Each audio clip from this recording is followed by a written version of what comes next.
కాచుకుండగా కంపించిపోదా కైలాసం.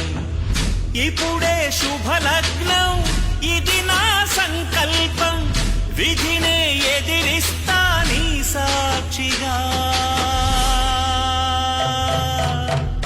అళగర్తిరుమాళు అందాల చెల్లెలా నిలనిలలాడే మీనాక్షి, నీ కంటి పాపని కాచుకో చల్లగా తెల తెలవారని ఈ రాత్రి.